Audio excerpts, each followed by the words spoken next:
স্বাগত খেলার যুগে আপনাদের সাথে আছি পার্থ বণিক। সচিবালয়ে অগ্নিকাণ্ড দেশের হট অব দ্য টপিক। ঘটনাস্থল পরিদর্শনে এসে হতবাক ক্রীড়া উপদেষ্টা আসিফ মাহমুদ। কারা বাঁচাতে চায় দেশের 12টা? তবে কি ক্রীড়াঙ্গনের গতি থামিয়ে দিতে একটি পক্ষ করছে অপচেষ্টা? সেটা জানতে 7 সদস্যের তদন্ত কমিটি গঠন করেছে স্বরাষ্ট্র মন্ত্রণালয়। বিস্তারিত মেহেদী নাইমের রিপোর্টে। বিমূর্ত কিং কর্তব্য বিমূঢ় হাজারো জনতা, চোখে মুখে অবিশ্বাস, রাষ্ট্রের অন্যতম গুরুত্বপূর্ণ স্থান পুড়ে ছাই, রাষ্ট্র পরিচালকদের কপালে চিন্তার ভাঁজ। সচিবালয়ের 7 নম্বর বিল্ডিং, 7 তলায় স্থানীয় সরকার, পল্লী উন্নয়ন ও সমবায় মন্ত্রণালয় পুড়ে আঙ্গার। তার ঠিক নিচেই যুব ও ক্রীড়া মন্ত্রণালয়। আগুনের লেলিহান শিখা থেকে রক্ষা পায়নি মন্ত্রণালয়টি। জুলাই বিপ্লবের পর ফুটবলে দক্ষিণ এশিয়া আর ক্রিকেটে এশিয়া জয় করেছে বাংলা। হকি খেলার সুযোগ পেয়েছে যুব বিশ্বকাপে। ক্রীড়াঙ্গন সংস্কারের গুরুত্বপূর্ণ নথি ও একাধিক অ্যাডহক কমিটি ঘোষণা দেবার ঠিক আগে এমন ঘটনা সন্দেহ জাগিয়েছে সবাইকে। দেশের ক্রীড়াঙ্গনকে স্তব্ধ করে দিতে একটি পক্ষ ছুটির দিনকে বেছে নেয়নি তো? ঘটনার দিন উত্তরবঙ্গে কর্মসূচিতে ছিলেন ক্রীড়া উপদেষ্টা আসিফ মাহমুদ। নিজের কর্মস্থলে অগ্নিকাণ্ডের খবরে সেটা বাদ দিয়েই দ্রুত ছুটে আসেন ঢাকায়। ধ্বংসস্তূপের মাঝ দিয়ে হেঁটে যান। মুহূর্তেই আগুনের হলকায় নিজের অফিসের এমন অবস্থা দেখে হতচকিত ক্রীড়া উপদেষ্টার চোখ জোড়া। কোনো কিছুই অবশিষ্ট নাই। তিল তিল করে গড়া নথিপত্র পুড়ে ছাই। নতুন বাংলাদেশ গড়ার প্রাক্কালে এই ধাক্কায় ক্ষোভ ধরে রাখতে পারেননি আসিফ মাহমুদ। সামাজিক যোগাযোগ মাধ্যমে দেন স্ট্যাটাস। আসিফ লেখেন, স্থানীয় সরকার, পল্লী উন্নয়ন ও সমবায় মন্ত্রণালয়ের বিগত সময়ে হওয়া অর্থ লোপাট, দুর্নীতি নিয়ে আমরা কাজ করছিলাম। কয়েক হাজার কোটি টাকা লুটপাটের প্রমাণও পাওয়া গিয়েছিল। আগুনে কি পরিমাণ ক্ষয়ক্ষতি হয়েছে এখনো জানা যায়নি। আমাদেরকে ব্যর্থ করার এই ষড়যন্ত্রে যে বা যারাই জড়িত থাকবে তাদের বিন্দু মাত্র ছাড় দেওয়া হবে না। আপাতত ঝুঁকিপূর্ণ ওই ভবনে আর বসছেন না আসিফ মাহমুদ। নতুন অফিস কোথায় হবে সেটা শিগগিরই জানা যাবে। তবে বাংলাদেশকে পিছিয়ে দেয় এই অগ্নিকাণ্ড কি কোনো দুর্ঘটনা নাকি পরিকল্পিত, সেটার জন্য 7 সদস্যের তদন্ত কমিটি ঘোষণা করা হয়েছে। নতুন বাংলাদেশে কোনো অপশক্তিকেই যে মাথাচাড়া দিয়ে উঠতে দেবে না জাগ্রত জনতা। মেহেদী নাইম, 71। বিপিএল এ সাকিবের খেলতে না পারা গোটা আসরের জন্য বড় লস। এমনকি সাকিবের ছোট রাজনৈতিক অধ্যায়কে তার দীর্ঘ ক্রিকেটীয় ক্যারিয়ারের বিপরীতে বড় করে তোলা হয়েছে, এমনটাই দাবি করেছেন খালেদ মাহমুদ সুজন। ঢাকা ক্যাপিটালস কোচ মনে করেন দায়িত্বশীলতার সাথে গোটা পরিস্থিতি সামাল দেওয়া গেলে সাকিব দেশে এসে খেলতে পারতেন। বিস্তারিত রিপোর্টে।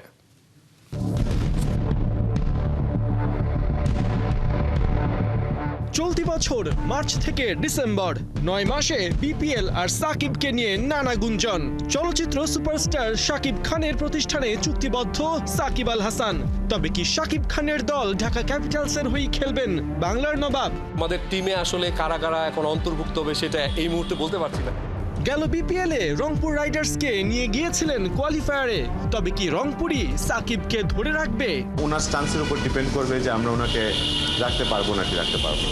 অবশেষে সাকিব নাম লেখালেন নতুন ঠিকানায়। বিপিএল এ টাইগার তারকা থাকবেন চিটাগাং কিংসের ডেরায়। ওনার সাথে একটা বহু বছর আগের একটা সম্পর্ক ছিল, উনি চিটাগাং কিংসের জন্য খেলেছেও। গেল 9 মাসে এভাবেই বিপিএল এ সাকিবের দল পাওয়া নিয়ে হাওয়া বদল হয়েছে বারবার, কিন্তু সেই হাওয়া স্থির হবার বদলে কেবলই অস্বস্তি ছড়িয়েছে। প্রশ্ন উঠেছে, দেশের মাটিতে সাউথ আফ্রিকা সিরিজ খেলতে না পারা সাকিব আদৌ কি বিপিএল এ অংশ নিতে পারবেন? না, উনি এখনো ওরকম কিছু বলেনি। পজিটিভও বলতে পারছি না, এটা আসলে পরিস্থিতির উপর ডিপেন্ড করে, যেহেতু উনি দেশের জন্য এই মুহূর্তে খেলতে পারছেন না। চিটাগাং কিংসের মালিক সামির কাদের চৌধুরীর মতো সাকিবের ফেরার প্রক্রিয়া ও খেলা নিয়ে দ্বিধাদ্বন্দ্বে বাংলাদেশের ক্রিকেট ফ্যানরা। সাকিবের পক্ষে বিপক্ষে আন্দোলন, সংঘর্ষ, বিসিবি এবং অন্তর্বর্তী সরকারের নানা বক্তব্য। অনেক কিছু দেখা গেলেও দেখা যায়নি শুধু দেশের মাটিতে সাকিবের ভবিষ্যৎ নিয়ে স্পষ্ট কোনো রূপরেখা। তাই ধরেই নেওয়া হয়েছে এবারের বিপিএল দর্শক হয়ে কাটাতে হচ্ছে সাকিবকে, যাকে গোটা টুর্নামেন্টের জন্য ভালো কিছু হিসেবে দেখছেন না আরেক ফ্র্যাঞ্চাইজি ঢাকা ক্যাপিটালসের কোচ খালেদ মাহমুদ সুজন। সাকিবিয়ান তো অনেক সারা দেশে না, একটু তো প্রভাব ফেলবেই। সাকিব বাংলাদেশের সেরা প্লেয়ার, তো নো ডাউট বিশ্বের 1 নম্বর সেরা প্লেয়ার। সুতরাং সাকিব না থাকার তো অবশ্যই আমাদের সবার জন্যই একটা মানে সাকিব সারা জীবন ক্রিকেট খেলবে এটাও সত্যি কথা, but as long as Shakib is playing the game and ও বাংলাদেশের ক্রিকেট খেলতে পারছে না, এটা একটা ব্যর্থতাই আমাদের জন্য আমি মনে করি, সত্যি কথা বলতে গেলে। এখানেই শেষ না, 7 মাসের ছোট রাজনৈতিক অধ্যায়ে সাকিব কতটা অপরাধ করেছেন সেই প্রশ্নও তুলেছেন সুজন। গোটা ব্যবস্থা সামাল দিতে না পারায় দায়িত্বশীলদের সমালোচনা করতেও ছাড়েননি। সাকিব আমার কাছে সবসময় মনে হয় ডেফিনেটলি সাকিবের হয়তো পলিটিক্স করেছে end of this career, but সাকিবের সারা বাংলাদেশ সাকিবকে চিনে অ্যাজ এ ক্রিকেটার হিসেবে, বিশ্বসেরা ক্রিকেটার হিসেবে, ওর উত্থান ক্রিকেটার হিসেবে, ওর সব কিছু ক্রিকেটার হিসেবে। সুতরাং পলিটিক্স করেছে, কতটা অন্যায় করেছে এটা আমি বলতে পারবো না, বাট আমরা ওইটুকুও 8 মাসটা ওরা এত বড় লম্বা ক্যারিয়ারের কাছে মিলাই ফেললাম, এটাই আমার সবচেয়ে বড় লাগে যে ওরা এত লম্বা ক্যারিয়ারের সাথে 7টা মাস আমরা করতে পারলাম না। সাকিব বাংলাদেশকে এত কিছু দিয়েছে, তো সেখানে যদি আমরা একটু বিচক্ষণা বুদ্ধি দিতাম, আমার মনে হয় যে দেশের একটা প্লেয়ারও দেশের সবচেয়ে বড় টুর্নামেন্টটা খেলতে পারবে না। খালেদ মাহমুদ সুজনের সব কথার শেষ কথাটা চমকে দেবার মতো। যে মন্তব্য করেছেন তা যদি সত্যি হয়, তবে বলতে হয় ভয়ের বৃত্তে বন্দী হয়ে পড়েছে বাংলাদেশ ক্রিকেট, যেখানে সাকিব সম্পূর্ণ একা। ডেফিনেটলি প্লেয়াররাও অনেক হতাশ আমার মনে হয়, যদিও সবাই হয়তো মাইকের সামনে বলতেও পারে না এভাবে। পার্থ বণিক, ৭১। টি-20তে ওয়েস্ট ইন্ডিজকে বাংলা ওয়াশ করার পুরস্কার পেল টাইগার বোলাররা। আইসিসি র্যাঙ্কিংয়ে এক লাফে কয়েক ধাপ উন্নতি করেছে শেখ মেহেদী, তাসকিন আহমেদ সহ অনেকে। 13 ধাপ এগিয়ে সিরিজ সেরা মেহেদী হাসান উঠে গেছেন আইসিসি টি-20 বোলারদের র্যাঙ্কিংয়ের শীর্ষ 10-এ। 21 ধাপ এগিয়ে ক্যারিয়ার সেরা অবস্থানে উঠেছেন রিশাদ হোসেন। 7 ধাপ এগিয়ে ক্যারিয়ার সেরা 11 নম্বর অবস্থানে তাসকিন। অন্যদিকে 23 ধাপ এগিয়ে হাসানের অবস্থান 24 নম্বরে। 16 ধাপ এগিয়ে তানজিমের 45 নম্বরে। শেষ ম্যাচে 72 রানের বিধ্বংসী ইনিংস খেলা জাকের আলী বিশাল এক লাভ দিয়েছেন। 85 ধাপে এগিয়ে তার অবস্থান এখন 87 নম্বরে।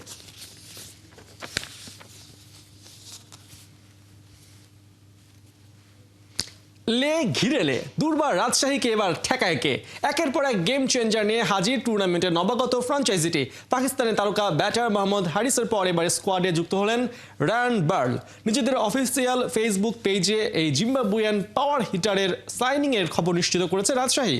ফ্র্যাঞ্চাইজি লিগে বড় নাম না হলেও বিপিএল এর সাথে আগে থেকেই বেশ পরিচিত এই জিম্বাবুয়ান। এর আগে চট্টগ্রাম চ্যালেঞ্জার্স, সিলেট স্ট্রাইকার্সের হয়ে বিপিএল খেলেছেন এই ক্রিকেটার। 142 টি-20 ম্যাচ খেলে 130 স্ট্রাইক রেটে 2560 রান করেছেন এই অলরাউন্ডার। 2019 সালে মিরপুরে জিম্বাবুয়ের হয়ে সাকিব আল হাসানের 1 ওভারে 30 রান তুলে হইচই ফেলে দিয়েছিলেন রায়ান বার্ল। 30 ডিসেম্বর উদ্বোধনী দিনে বর্তমান চ্যাম্পিয়ন ফরচুন বরিশালের বিপক্ষে ম্যাচ দিয়ে বিপিএল শুরু করবে দুর্বার রাজশাহী।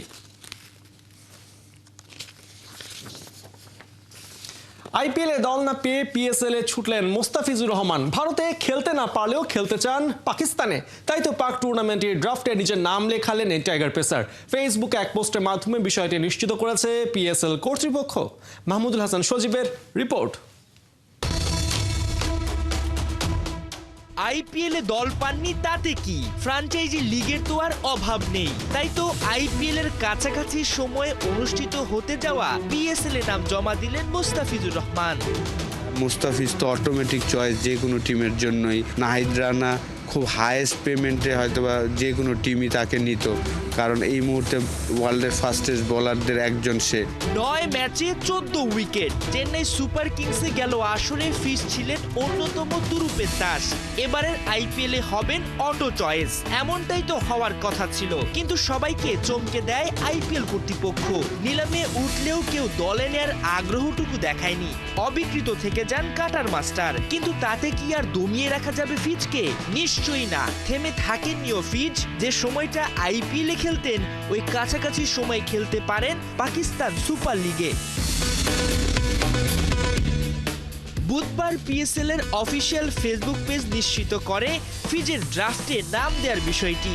এক পোস্টে কাটার মাস্টারের ছবি দিয়ে তারা ক্যাপশনে লিখেছে, বাংলাদেশের পেস সেন্সেশন মুস্তাফিজ পিএসএল এর ড্রাফটে নাম লিখিয়েছেন। আগামী বছরের 8 এপ্রিল থেকে শুরু হতে যাচ্ছে পাকিস্তানের ফ্র্যাঞ্চাইজি লিগটি। ওই সময়ে আছে আইপিএলও। তাই আইপিএলে দল না পাওয়া ক্রিকেটাররা এবার ঝুঁকছেন পিএসএল এর দিকে। মুস্তাফিজও তাদেরই একজন। ভারতে মাঠ মাতানোর বদলে পাকিস্তানে কাটারে ব্যাটারদের শিকার করবেন ফিজ। তাই তো সম্পূর্ণ নজর এখন পিএসএল এ দিয়েছেন মুস্তা। অবশ্য এবারই প্রথম নয়, এর আগেও 2017-18 মৌসুমে লাহোর কালান্দার্সের হয়ে পিএসএল খেলেছিলেন তিনি। সেবার 5 ম্যাচে শিকার করেছিলেন 4টি উইকেট, ইকোনমি ছিল মাত্র 6.43। এবার দেখার পালা আইপিএলে খেলতে না পারার ঝাঁজ পিএসএলে তুলতে পারেন কিনা কাটার মাস্টার। মাহমুদুল হাসান সজীব, 71।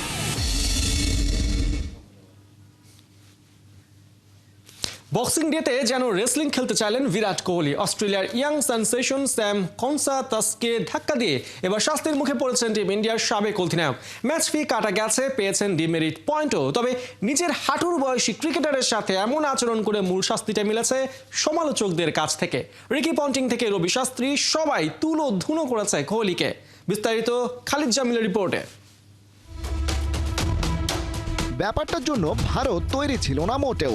মেলবোর্নে বক্সিং ডে টেস্টে অভিষিক্ত তরুণ অজি ওপেনার স্যাম কনস্টাস পিটিয়ে ছাতু বানাচ্ছিলেন দুনিয়ার সেরা বোলার জাসপ্রীত বুমরাকে।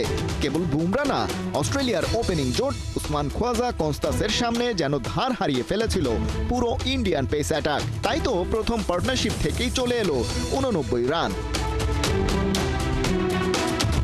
4 ছক্কার পসরা সাজিয়ে 65 বলে 60 রান করে ফিরেছেন কনস্টাস। তবে তার আগে ঘটে গেছে আরেক ঘটনা। মাঠের বাইরে যতই ভদ্রলোক হন, 22 গজে বিরাট কোহলির মতো একরোখা কড়া মেজাজি সুপার অ্যাগ্রেসিভ লোক আর একটাও পাওয়া ভার।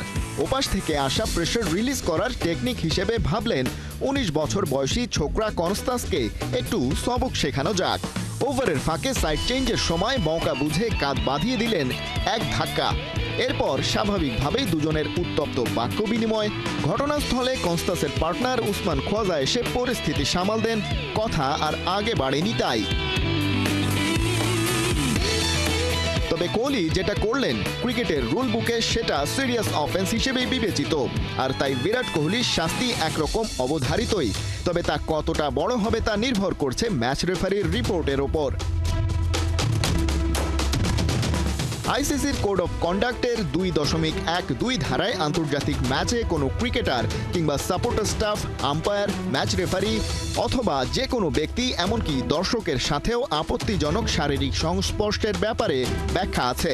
সেখানে বলা হচ্ছে যে কোনো ধরনের আপত্তিজনক শারীরিক স্পর্শ ক্রিকেটে নিষিদ্ধ। তবে সেটা আদৌ আপত্তিজনক কিনা এবং হলে কতটা তা নির্ভর করবে কয়েকটা বিষয়ের উপর। প্রথমত সেই সময়ের পরিস্থিতি, সেটা ইচ্ছাকৃত ছিল কিনা অথবা চাইলে এড়ানো যেত কিনা।